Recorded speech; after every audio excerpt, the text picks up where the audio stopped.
Hello बच्चों, welcome to my YouTube channel. तो बच्चों, आप सभी के लिए आपके कक्षा 5वीं हिंदी के पेपर की कंप्लीट आंसर की लेके आ चुका हूं। तो जल्दी से चेक कर लीजिए कितने क्वेश्चंस आपने अपने पेपर में सही किए हैं। पूरे 22 क्वेश्चंस के आंसर्स मैं आपको इस वीडियो में बताने वाला हूं। तो वीडियो में अपना कमेंट ज़रूर शेयर करें कि आपके 80 में से कितने नंबर आ रहे हैं। तो चलिए बच्चों, वीडियो को स्टार्ट करते हैं। और सभी सब्जेक्ट के पेपर आपको इस चैनल पर मिलेंगे, तो चैनल को सब्सक्राइब ज़रूर कर लेना और वीडियो को लाइक कर देना। तो बच्चों, सबसे पहले आपको गद्य पार्ट से क्वेश्चन दिया गया था, जिसमें 22 नंबर के क्वेश्चन थे। पहला क्वेश्चन था, उदय सिंह को महल से बाहर लेकर कौन गया था? तो उदय सिंह को महल से बाहर लेकर पन्नाधाय गई थी। तो पन्नाधाय जान बचाने के लिए वो क्या है, उसको लेकर गई थी। तो दा ऑप्शन इसका राइट आंसर हो जाएगा। इसके बाद मार्गेट की स्वामी जी से प्रथम भेंट कहाँ पर हुई थी? तो मार्गेट की स्वामी जी से प्रथम भेंट शिकागो में हुई थी। तो अगर आपने इसका आ ऑप्शन किया होगा तो बिल्कुल ही सही राइट आंसर हो जाएगा। अगला क्वेश्चन देखते हैं। अगला क्वेश्चन आपको दिया गया था, धूप से खाली जगह मिलता है जो शरीर के लिए आवश्यक है, तो रिक्त स्थान में क्या आएगा? तो देखिए, धूप से विटामिन मिलता है।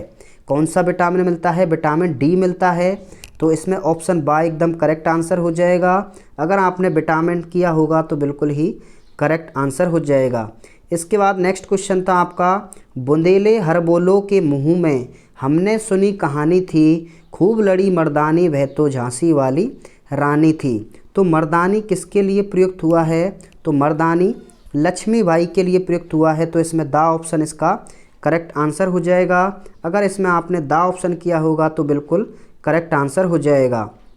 अगला क्वेश्चन आपको दिया गया था कि मेहनत की कमाई पाठ के आधार पर उत्तर दें। यदि माँ व बहन हमेशा उस बालक को पैसे देती रहती तो बालक पर इसका क्या प्रभाव पड़ता? तो इससे वह अमीर हो जाता, ये गलत हो जाएगा। वह अपनी पसंद की वस्तु खरीद लेता, वह मेहनती बन जाता।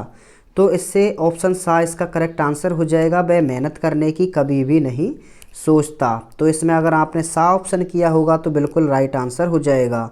अगला क्वेश्चन था, दानवों ने प्रजापति द्वारा रखी गई शर्त का पालन किस प्रकार से किया था? तो इसका आंसर भी मैं आपको बता देता हूँ। तो बच्चों, इसका आंसर है, प्रजापति ने शर्त रखी थी कि लड्डुओं को बिना कहोनी मोड़े खाना है। तो इस शर्त को पूरा करने के लिए दानवों ने क्या किया था? लड्डुओं को उछाल उछाल कर खाने लगे थे। तो इस प्रकार से उन्होंने जो है शर्त को पूरा किया था। अगला क्वेश्चन देखते हैं। अगला क्वेश्चन आपके लिए दिया गया था कि भगिनी निवेदिता ने कलकत्ता में लड़कियों के लिए क्या क्या कार्य किए थे? तो इसका आंसर भी बता देते हैं। तो बच्चों, इसका आंसर हो जाएगा, भगिनी ने कोलकाता में बालिका विद्यालय की स्थापना की थी। यानी बालिकाओं के लिए बालिका विद्यालय की स्थापना करना, महिलाओं की शिक्षा को बढ़ावा देना और महिला सशक्तिकरण को बढ़ावा देना आदि कार्य किए थे। तो इसका राइट आंसर इस प्रकार से आप लिख सकते थे। अगला क्वेश्चन देखते हैं। तो बच्चों, अगला क्वेश्चन आपके लिए दिया गया था, सदाचारी बनने के लिए ईमानदार होना क्यों आवश्यक है? तो सदाचारी यानी अच्छा व्यवहार वाला। तो सदाचारी बनने के लिए ईमानदार होना क्यों आवश्यक है? तो इसका आंसर क्या हो जाएगा? तो बच्चों, इसका आंसर हो जाएगा, सदाचारी बनने के लिए ईमानदार होना आवश्यक है, क्योंकि ईमानदारी से ही हम दूसरों पर भरोसा जीत सकते हैं और समाज में एक अच्छा इंसान बन सकते हैं। तो इस प्रकार से अगर आपने किया होगा तो बिल्कुल ही राइट आंसर हो जाएगा। नेक्स्ट क्वेश्चन को देखते हैं। तो बच्चों, अगला क्वेश्चन आपके लिए दिया गया था, निम्नलिखित गद्यांश को ध्यानपूर्वक पढ़कर उनके प्रश्नों के उत्तर आपको देने थे। तो देखिए, कौन सा गद्यांश है आपको, ये जो आपको लड़के का जो है गद्यांश दिया था, जिसमें पहला क्वेश्चन दिया था, पिता ने किसे बाहर भेज दिया था? तो अनुभवी पिता ने पत्नी और बेटी को कुछ दिनों के लिए बाहर भेज दिया था। तो यहाँ तक आपने किया होगा तो बिल्कुल राइट आंसर हो जाएगा। इसके बाद इसका दूसरा क्वेश्चन था, पिता ने बेटे से क्या कहा? तो पिता ने बेटे से क्या कहा था? तो पिता ने बेटे से कहा कि जा कुछ कमा कर ला, नहीं तो रात को भोजन नहीं मिलेगा, रात का भोजन नहीं मिलेगा। तो इस तरीके से यहाँ तक आपको करना था। अगला क्वेश्चन इसका दिया था, बेबस होकर लड़के ने क्या किया। तो बेबस होकर लड़के ने क्या किया था, तो इसका जो राइट आंसर है, बेबस होकर संध्या के समय वह उठा और बाजार में मजदूरी खोजने लगा। तो यहाँ से लेके यहाँ तक इसका राइट आंसर हो जाएगा। अगला क्वेश्चन आपको दिया गया था, मैं तुझे 4 आने दूंगा। तो गद्यांश के आधार पर यह कथन किसने कहा था, तो यह कथन सेठ ने कहा था। तो सेठ ने कहा और किससे कहा था, कहा और लड़के से कहा। तो इस तरीके से लड़के से कहा, इस तरीके से आपको इसमें लिखना था। अगला क्वेश्चन देखते हैं, नेक्स्ट क्वेश्चन की बात करते हैं। नेक्स्ट क्वेश्चन आपको क्या दिया था, तो नेक्स्ट क्वेश्चन आपको पढ़ना और पढ़कर समझना दिया था, जिसमें आपको पद्य के क्वेश्चन दिए थे जो कि 13 नंबर के थे, जिसमें 10वां क्वेश्चन था, नया समाज बनाएं, कविता के आधार पर जीवन मंत्र बनाएं। तो किसको जीवन मंत्र बनाना चाहिए, तो श्रम को जीवन मंत्र बनाना चाहिए। इसका ऑप्शन किया होगा तो बिल्कुल ही राइट आंसर हो जाएगा। अगला क्वेश्चन आपको दिया था, रिक्त स्थानों की पूर्ति करने के लिए। तो रिक्त स्थानों की पूर्ति में इस माटी का कड़कड़, तो अगर इसमें कड़कड़ अगर आपने भरा होगा तो राइट आंसर हो जाएगा। दूसरा था इसका, किताबों में झरने गुनगुनाते हैं। तो इसमें क्या हो जाएगा, झरने गुनगुनाते हैं। इसके बाद देखिए, साईं इतना दीजिए जामे कुटुम्ब समाए। तो इसमें क्या हो जाएगा, कुटुम्ब हो जाएगा। तो कुटुम्ब, झरने और कड़कड़, इस तरीके से आपको भरना था। नेक्स्ट क्वेश्चन की बात करते हैं। नेक्स्ट आपको दिया था, समानार्थी शब्दों को मिलाना था। तो देखिए, समानार्थी शब्दों में किससे किसको मिलाना था, तो राज का मतलब होता है रहस्य, तो रहस्य से ये रहस्य से मिल जाएगा। धरा का मतलब होता है धरती, तो ये धरती से मिल जाएगा। बलिहारी, बलिहारी का मतलब होता है आपका न्योछावर। और हाथ बटाना, हाथ बटाना का होता है सहायता करना। और पर यानी दूसरों का, हित यानी भला, यानी दूसरों की भलाई। संग्राम का मतलब होता है युद्ध। तो इस तरीके से आपको ये मिलाने थे। तो इस तरीके से मिलाए होंगे तो बिल्कुल ही राइट आंसर हो जाएगा। अगला क्वेश्चन देखते हैं, सावन के महीने में आने वाले त्योहारों का नाम आपको लिखना था। जैसे सावन के महीने में हरियाली तीज आती है, इसके अलावा रक्षाबंधन आता है। तो मैं आपको आंसर बता देता हूँ। तो बच्चों, इसका आंसर हो जाएगा गणेश चतुर्थी, नाग पंचमी, कामिका एकादशी, हरियाली अमावस्या, हरियाली तीज, पवित्रा एकादशी और सावन पूर्णिमा। तो अगर आप गणेश चतुर्थी, नाग पंचमी, हरियाली तीज और आप लिखेंगे तो भी आपका सही हो जाएगा। नेक्स्ट क्वेश्चन देखते हैं। तो बच्चों, अगला क्वेश्चन आपको व्यावहारिक व्याकरण से दिया था, जो कि 13 नंबर के थे। तो इसमें आपको दिया था जीत शब्द का विलोम।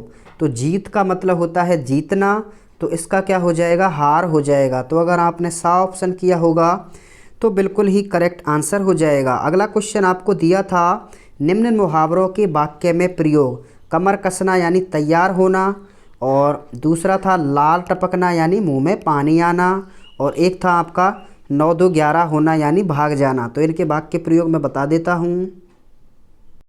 तो बच्चों, कमर कसना मुहावरे का प्रयोग हो जाएगा, आने वाले कठिन समय का सामना करने के लिए हमें कमर कसकर तैयार रहना चाहिए। इसके बाद लाल टपकने वाला अर्थ प्रयोग देख लीजिए, मेले में मिठाइयाँ देखकर मोहन के मुंह में लाल टपकने लगी। और 9-2-11 होना यानी चोर को आता देख पुलिस का 9-2-11 हो गई, पुलिस को आता देख चोर 9-2-11 हो गया। तो इस तरीके से इसका प्रयोग लिख सकते थे। अगला क्वेश्चन, तो बच्चों, अगला क्वेश्चन आपको दिया गया था, विशेषण के आपको वाक्य प्रयोग करने थे।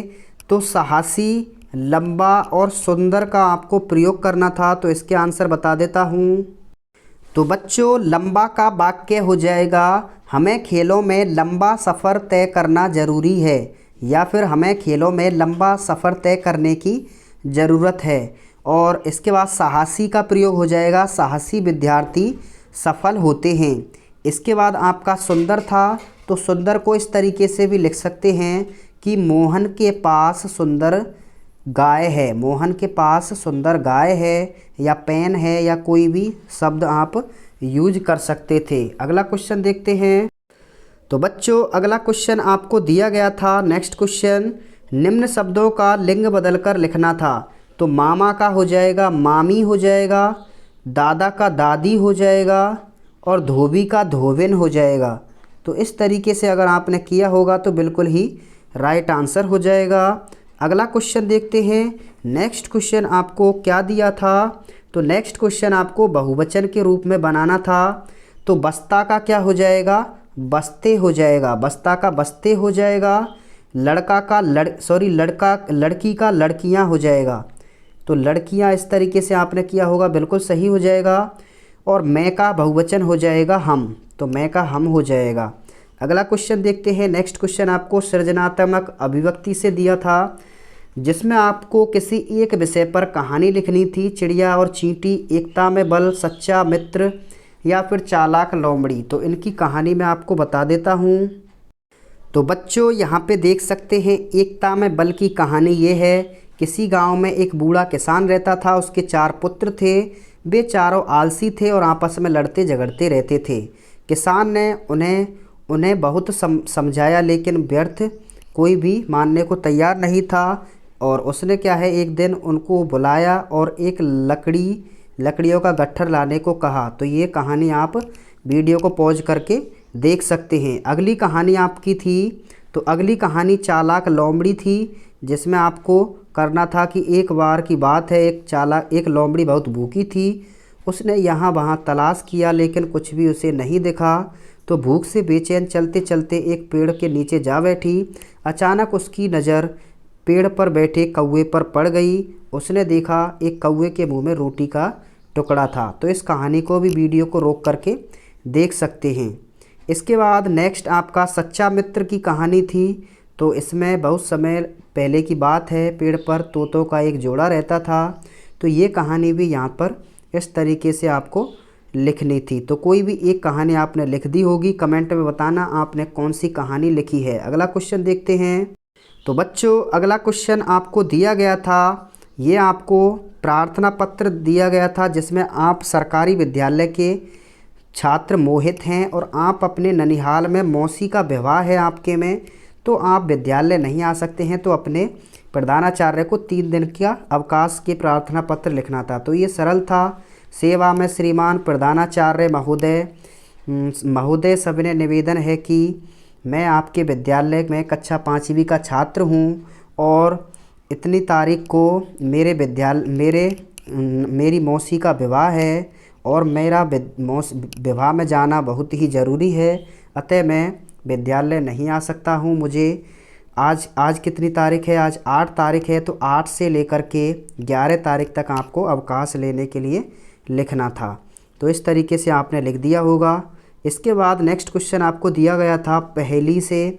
तो पहेली आपको दी गई थी, जिसमें आपको तोते का रंग कैसा होता है। तो तोते का रंग हरा होता है, जो कि आप इसमें देख करके कर सकते थे। तो ये रहा हरा। इसके बाद इसका नेक्स्ट क्वेश्चन था आपको एक फल का नाम। तो इसमें आपको अनार भरना था। तो अनार भी आपको इसी में छांट करके देखना था। तो ये अनार दे रखा है, ये रहा। इसके बाद अगला क्वेश्चन इसमें पूछा गया था, तो ये भी आपने कर दिया होगा। पूजा करने का स्थान क्या होता है। तो पूजा करने के स्थान को मंदिर कहते हैं। तो ये भी यहाँ पे दिया गया है। इसके बाद नेक्स्ट था इसमें रंगों का त्यौहार। तो रंगों का त्यौहार होली होती है। तो ये भी आपने कर दी होगी, होली। इसके बाद इसका नेक्स्ट क्वेश्चन था एक नदी का नाम। तो नदी का नाम गंगा इसमें लिखना था, गंगा। और सांप का नाम समानार्थी नाग लिखना था। तो ये भी आपको इसी में मिल गए होंगे। ये गंगा हो गया और इसके अलावा ये आपका नाग हो गया। तो इस तरीके से आपको ये भरने थे। आगे बढ़ते हैं नेक्स्ट क्वेश्चन की तरफ। इसके बाद आपको एक विषय पर निबंध दिया था। तो किसी एक पर आपने कर दिया होगा। कमेंट में बताना आपने किस विषय पर निबंध लिखा था। अगला क्वेश्चन, आप जहां रहते हैं उस निवास को साफ़ सुथरा बनाए रखने के लिए क्या क्या प्रयास करेंगे। और इसी का दूसरा क्वेश्चन था वाहन चलाते समय आपको क्या क्या सावधानियां रखनी चाहिए। तो इनके आंसर मैं बता देता हूं। तो बच्चों यहाँ पे देख सकते हैं साफ़ सफाई वाला जो क्वेश्चन है, इसमें आप आंगन को साफ़ रखें और सड़क पर कचरा ना फैलाएं। तो इस तरीके से, और ये इसके अलावा ये सभी इसमें लिखने थे। तो सरल सरल से पॉइंट आप इसमें से लिख सकते थे। इसके बाद वाहन चलाने वाला क्वेश्चन था ये। तो क्या क्या सावधानी रखनी चाहिए? सीट बेल्ट पहनना चाहिए, शराब पीकर गाड़ी नहीं चलानी चाहिए, गाड़ी चलाते समय फ़ोन का इस्तेमाल नहीं करना चाहिए, तेज़ आवाज़ में गाने नहीं सुनने चाहिए, लाल बत्ती का उल्लंघन नहीं करना चाहिए। तो इस तरीके से ये आपने लिख दिए होंगे। तो कमेंट में अपना स्कोर ज़रूर बताएं और वीडियो पर नए हैं तो वीडियो को लाइक कर देना, चैनल को सब्सक्राइब कर लेना नेक्स्ट पेपर के लिए। Thank you.